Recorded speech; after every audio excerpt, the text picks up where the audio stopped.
ಇನ್ನು ಮಹಿಳಾ ನೌಕರರಿಗೆ ಈ ತಿಂಗಳ ರಜೆ ಇತ್ತಲ್ಲ, ಅಂದರೆ ಋತುಚಕ್ರದ ಸಂದರ್ಭದಲ್ಲಿ ಅವರು ಯಾವುದೇ ರೀತಿಯ ಆರೋಗ್ಯದ ಸಮಸ್ಯೆಗಳು ಬರಬಾರ್ದು ಅನ್ನುವಂಥ ಕಾರಣಕ್ಕೋಸ್ಕರ ಅದಕ್ಕೆ ಹಿನ್ನಡೆಯಾಗಿದೆ.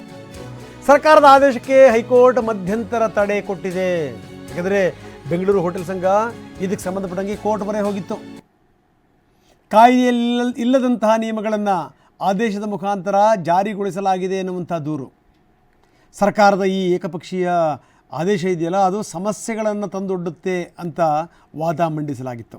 ಇದೆಲ್ಲವನ್ನೂ ಕೂಡ ಆಲಿಸಿದಂಥ ನ್ಯಾಯಾಲಯ ಇದಕ್ಕೆ ತಡೆ ಕೊಟ್ಟಿದೆ.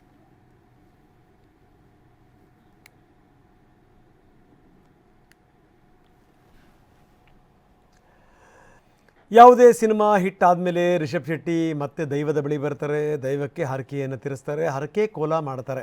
ಈ ಬಾರಿಯೂ ಕೂಡ ಹಾಗೆ ಆಗಿದ್ದು. ಹರಕೆ ಕೋಲ ಮಾಡುವಂಥ ಸಂದರ್ಭದಲ್ಲಿ ರಿಷಬ್ ತೊಡೆಯ ಮೇಲಿನೇ ಪಂಜುರ್ಲಿ ಮಲಗಿತು.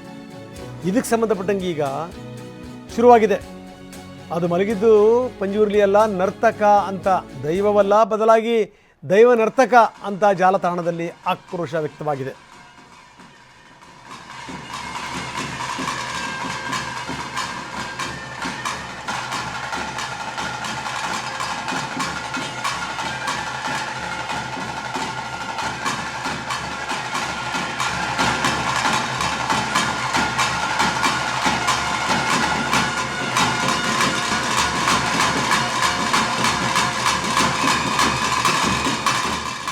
ನಾನು ಹೇಳ್ತಾ ಇದ್ದೆ, ಯಾವ್ದಾದ್ರು ಸಿನಿಮಾ ಹಿಟ್ ಆದ ತಕ್ಷಣ ಅಲ್ಲಿಗೆ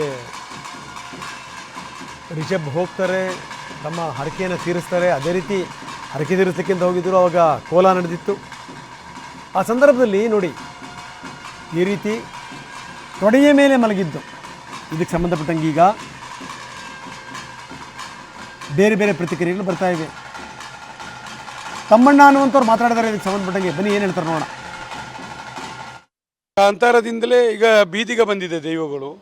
ಬಟ್ ಈಗ ಸಮಸ್ಯೆಗಳಾದದ್ದಾಗಲ್ಲ. ಈ ಕಾಂತಾರದ ಹೆಸರಿನಲ್ಲಿ ಹರಿಕೆಯಿಂದ ಸಂಪೂರ್ಣ ದೈವಾರಾಧನೆ ಮುಗೀತು ಅಂತ ತಿಳ್ಕೊ ಮಟ್ಟಕ್ಕೆ ಮುಗ್ದಿದೆ.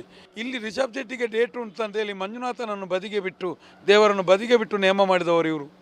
ಮತ್ತು ಆ ರೀತಿಯಾದಂಥ ದೈವದ ನೇಮದಲ್ಲಿ ಅವರು ಆ ನರ್ತಕ ಹಾಕಿದಂಥ ಆ ಒಂದು ಹಾವಭಾವ ಡ್ರೆಸ್ಸುಗಳೆಲ್ಲವೂ ದೈವಾರಾಧನೆಗೆ ವಿರುದ್ಧ. ದೈವಾರಾಧನೆಯಲ್ಲಿ ಕೆಂಪು ಇಜಾರು, ಕೆಂಪು ಬಟ್ಟೆ, ಕೆಂಪು ಅಂಗಿಗಳೆಲ್ಲ ಇದೆ. ಆ ಸಮಯದಲ್ಲಿ ಬಿಳಿ ಬಟ್ಟೆ, ಬಿಳಿಯ ಮುಂಡಾಸುಗಳನ್ನು ಮಾತ್ರ ಹಾಕುವಂಥದ್ದು. ಆ ರೀತಿಯ ನಿಮಗೆ ಒಂದು ಡ್ಯಾನ್ಸರ್ಗಳು ಹಾಕುವಂಥ ಬಟ್ಟೆಗಳನ್ನು ಹಾಕಬಾರ್ದು. ದೈವ ಯಾವತ್ತೂ ನಿಮಗೆ ಒಳಗೆ ಹೋಗಿ ಕರ್ತಲೆಯನ್ನು ತೆಗೆದು ತಲೆಗೆ ಹೊಡಿಲಿಕ್ಕಿಲ್ಲ. ಕರ್ತಲೆ ಕೊಡಬೇಕಿದ್ರು ಸಂಬಂಧಪಟ್ಟವರು ಕೊಟ್ಟ ನಂತರ ತೆಗೆಯುವಂಥದ್ದು. ಎಣ್ಣೆ ಬೂಲಿಯ ಅರ್ಧಲಕ್ಕೆ ಕೊಡುವಂಥದ್ದು. ಆ ಬಟ್ಟಲ ಪ್ಲೇಟ್ಗಳನ್ನೆಲ್ಲ ಹೊಡ್ಕೊಳ್ಳಿಕ್ಕಿಲ್ಲ. ದೈವಾರ ಪಲ್ಟಿ ಇಲ್ಲ, ಪಲ್ಟಿ ಹೊಡೆಯುವ ದೈವಗಳೇ ಬೇರೆ ಇವೆ. ರಾಜನ್ ದೈವಗಳೆಲ್ಲ ಒಂದು ಹೆಜ್ಜೆಯಿಂದ ಹೆಜ್ಜೆ ಇಟ್ಟು ಹೋಗುವಂಥದ್ದು. ಆಗಿರುವಾಗ ಅಲ್ಲಿ ಮೊನ್ನೆ ನಡೆದದ್ದು ನೇಮವಾಗಲಿ, ಅಲ್ಲಿರುವಂಥ ಹಾವಭಾವಗಳಾಗಲಿ, ರಿಷಬ್ ಶೆಟ್ಟಿಯ ಮಡಿಲಲ್ಲಿ ಕೂತವನಿಗೆ ಮುತ್ತಿಕ್ಕುವುದಾಗಲಿ, ಅವನನ್ನು ತಬ್ಬುವುದಾಗಲಿ, ಇದು ಎಲ್ಲವೂ ದೈವಾರಾಧನೆ ನಿಯಮಕ್ಕೆ ವಿರುದ್ಧವಾಗಿದೆ. ನಮಗೆ ಭಯ ಆಗ್ತಾ ಇದೆ. ಒಂದು ಒಳ್ಳೆಯ ಆರಾಧನಾ ನಿಯಮ ಯಾವ ರೀತಿ ಇವತ್ತು ಜನರ ಮನಸ್ಸಿಗೆ ಮಾಧ್ಯಮಗಳಲ್ಲಿ ನೋಡಿದವರು ಏನು ತಿಳ್ಕೊಳ್ಬೋದು ರೀ? ಏನು ತಿಳ್ಕೊಳ್ಬೋದು? ಇದು ತಪ್ಪಲ್ವಾ? ನಾವು ಅದನ್ನು ಖಂಡಿಸ್ತೇವೆ. ಮತ್ತು ಮಾತ್ರ ಅಲ್ಲ, ಮುಂದಿನ ದಿನ ನಮ್ಮಿಂದ ಏನು ಮಾಡಲಿಕ್ಕಿಲ್ಲ. ನಾವು ದೈವಕ್ಕೊಂದು ಪ್ರಾರ್ಥಿಸ್ಬೋದು. ಅತಿ ದೊಡ್ಡ ಬಿಲ್ ಇವರ ಕೈಗೆ ಸಿಗ್ತದೆ. ಅತಿ ದೊಡ್ಡ ಒಂದು ಭಾರಿ ದೊಡ್ಡ ಬೆಲೆ ತೆರಬೇಕಾಗುತ್ತೆ ಮುಂದಿನ ದಿನ.